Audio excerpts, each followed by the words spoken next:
ajoutée en une fois. Troisième émulsion, la crème ajoutée en 2 fois. On remarque une séparation qui débute. C'est bien émulsionné, c'est pas émulsionné, c'est à moitié mal émulsionné. Alors, convaincu? Et toi, convaincu? D'accord, je vois bien qu'il y en a une qui est réussie et que les 2 autres sont ratées. Mais ça change quoi concrètement? Elles n'ont pas le même goût? Alors en effet, il est important de comprendre quelle est l'incidence sur la dégustation, sur le résultat final de notre travail, de votre travail. Eh bien, j'ai préparé les 3 mêmes ganaches, mais je les ai simplement laissés cristalliser et vous allez comprendre le résultat. La première ganache, bien émulsionnée, eh bien, elle est souple, elle est flexible, elle est crémeuse, ajout du liquide en 5 fois. Parfaite émulsion, donc répartition très fine des cristaux de beurre de cacao, sensation de fraîcheur, splendide fondant. Notre deuxième ganache, la méthode miracle. J'ajoute le liquide en une fois, j'obtiens une ganache très séparée.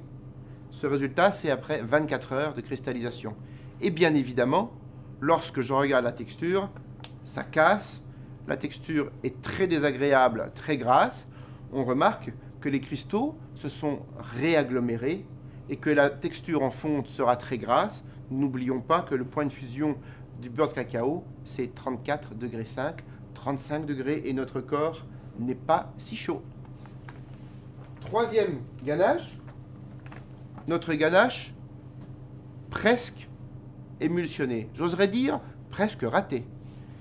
Une ganache dont la texture est cassante. On remarque qu'il n'y a aucune flexibilité, une émulsion presque ratée. Cette ganache en dégustation, dans un opéra, un bonbon de chocolat, offrira un fondant médiocre. Mais attention, lorsque les émulsions ne sont pas correctes, cela veut dire que l'eau est mal immobilisée, que l'eau reste en partie libre. Cela veut dire pour des bonbons que les moisissures nous attendent.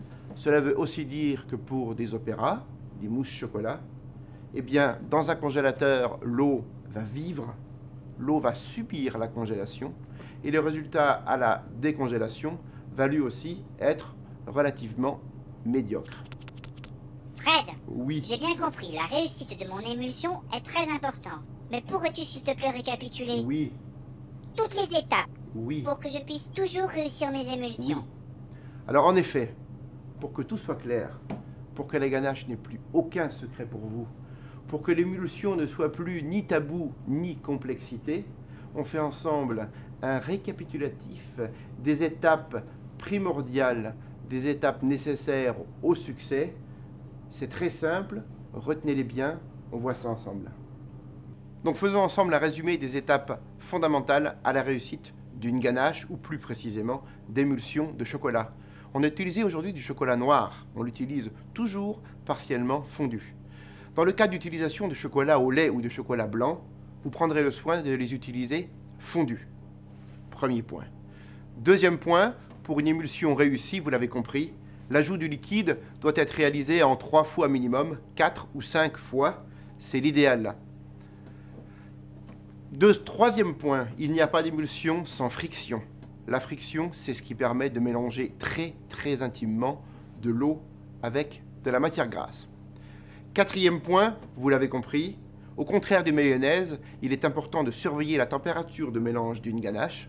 On ne peut imaginer émulsionner du beurre de cacao que s'il est fondu. Pour qu'il soit fondu, il nous est nécessaire de travailler au-dessus de 35 degrés.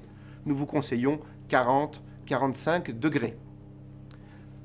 Dernier point et ultime point, le mixeur, quelques secondes en fin de mélange, n'est pas l'outil qui va réussir les ganaches, mais c'est l'outil qui va les parfaire. il augmente le soyeux, il augmente le fondant. Donc, travail parfait à la main, mais amélioré par le mixeur. Et bien voilà, l'émulsion n'a plus de secret pour vous. Un grand chocolat mérite surtout une grande technique.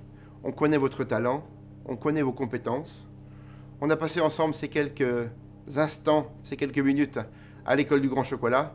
C'est un grand plaisir pour moi. Au nom de nous tous, nous vous souhaitons beaucoup de bonheur dans votre travail, beaucoup de succès. À très bientôt. Au revoir.